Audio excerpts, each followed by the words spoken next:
Hello viewers, welcome to another weekly edition of Sports Hub, where we analyze matters sports. Do not forget to leave your comments below.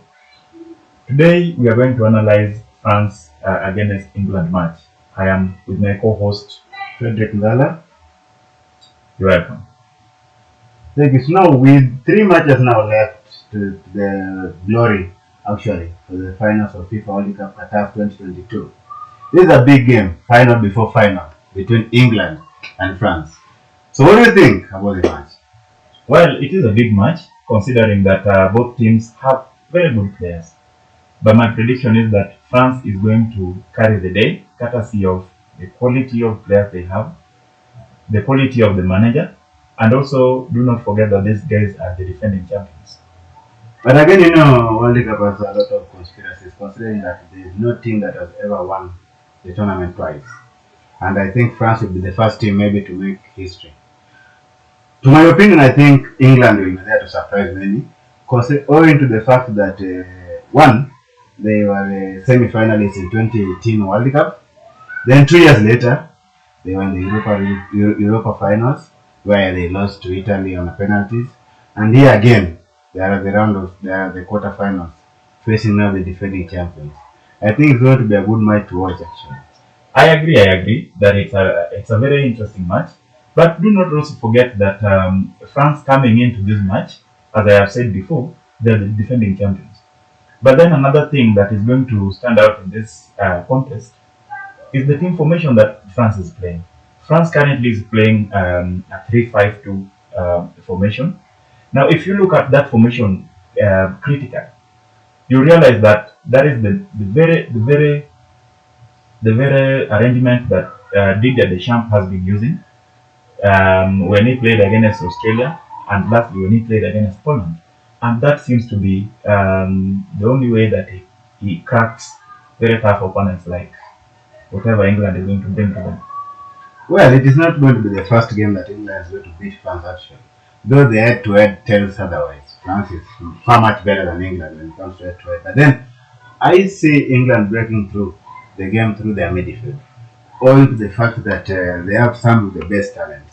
If consider going by the last game when Jude Bellingham impressed almost everyone with the outstanding performance, the creativity of that guy is just high, and I think he's on another planet actually, doing what he loves the most, and that is playing football. That's true. So I think with the midfield that England actually, with their midfield depth actually, I think England are far much better in terms of build-up if you compare them with France. Because France, their game type is focusing majorly on the wings. But then if you touch on the wings so hard, that these two, the Dembele and the Mbappe, can't make the swift moves that they normally do when they get a weak opponent, Yes. then I think they are dead on arrival, because most of their goals will also come from two sides, and that one as a person that. I agree. But one thing you need to know is that you seem to be very confident with England. What kind of formation do you think your manager is going to play? Well, normally England plays a 4-3-3 formation. That is the normal formation that they normally play out, and the 4-3-3 is always flat, not diamond actually. And my main worry towards the game is just the inside. But when we have that player who can stop, Mbappe, who is currently playing his second World Cup at 23 years and is out to look for maybe the second victory or the second win of this tournament before.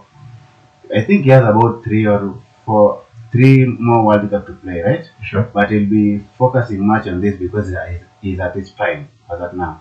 Looking at Modric's age right now, I don't think we can give him 3 or 4 more World Cup seasons to play. Okay, then I think play until he's 40. Then I think if England will stick with the 4-3-3 formation, then they bring in the likes of Bukayo Saka, who is also playing his first World Cup. Remember that he played very well in Euros, but he lost the final when he failed to beat the keeper on the penalty spots. Yes. But I think if they will do that, and they love that good midfielder will be able to cool the game, make them not to play against pressure, because England, when they play against pressure, they can't deliver more. So they play coolly, like they can create the chances, they have the time and everything.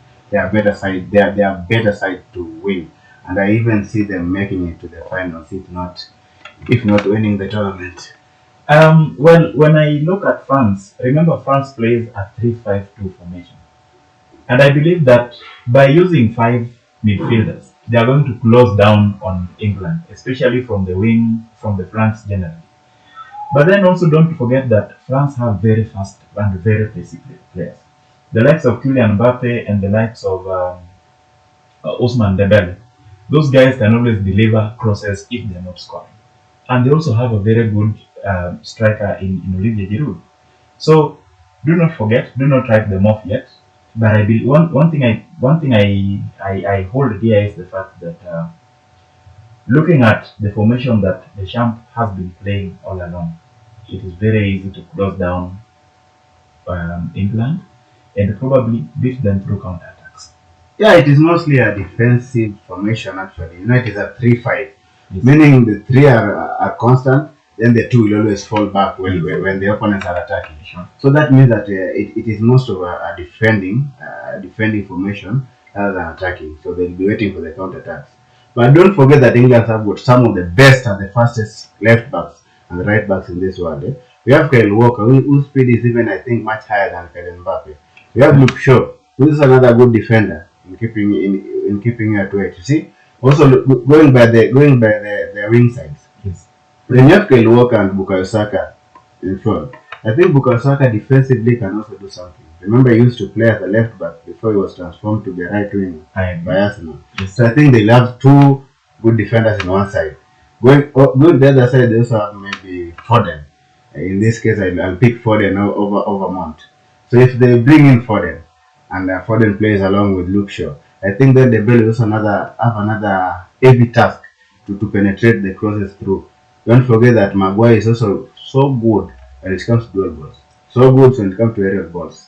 Sure. But one thing again that you need to know is that even if you play Bukayo Saka as a wing back, he cannot match the pace of Dembele. The guy is so fast.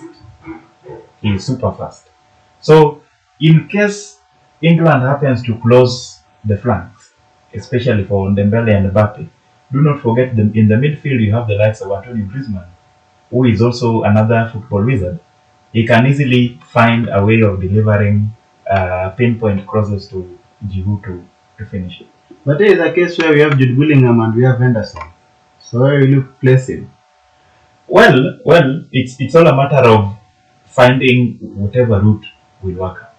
So I believe that if the Shams realizes that the midfield will not be giving him the much needed results he wants, then he will shift to the flanks. And if it becomes so difficult, then I think, as I have said before, they'll decide to keep deep and wait for England to come to them. Once they secure the ball, trust me, They'll do a counter attack. it will be a very ferocious counter attack. Then let's just wait and see, because that on Saturday 10th, that is the D-Day. Don't forget to watch the match, right? Exactly. So what is your possible lineup for France?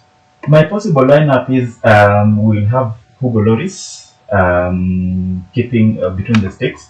Then we'll have Upamecano. We'll have Varane in the middle, and then we'll on the left side we'll have Theo Hernandez.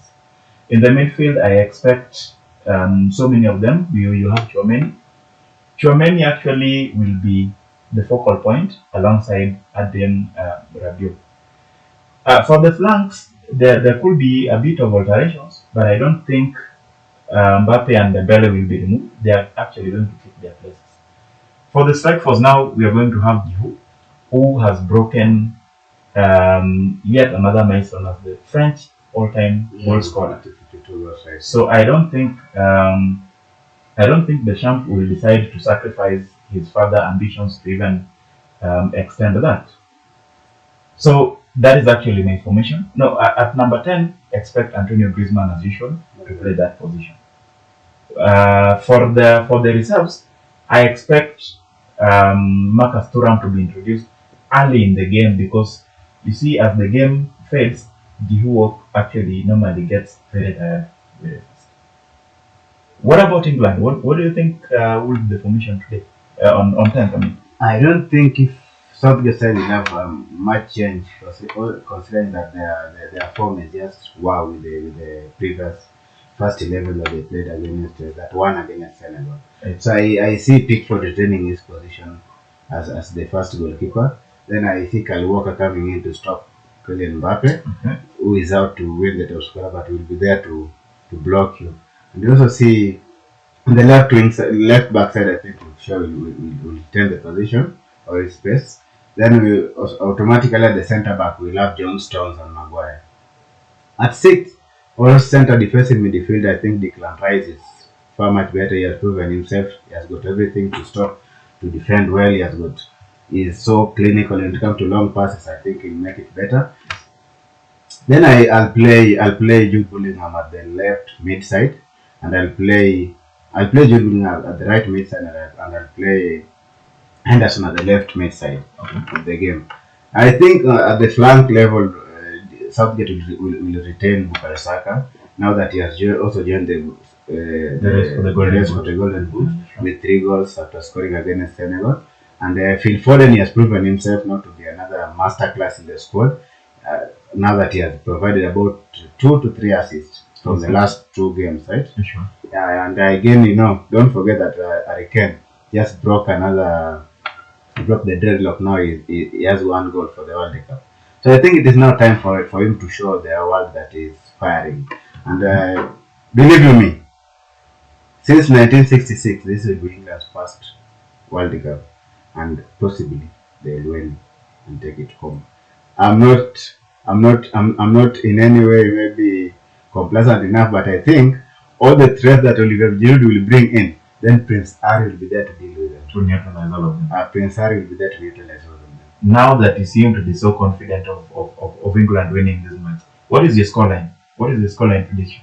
It will be a narrow game. No, we would see. We might fail to see even more than 2 goals from the tournament, but possibly they might even head up to a penalty. But I'll go with the 1-0 win for England. 1-0 win. Despite all the threats posed by Saka and the likes of Harry Kane and probably Marcus Rashford and Phil Foden, I think on my end, I think France is going to win this with a 3-1 or a 2-1 scoreline.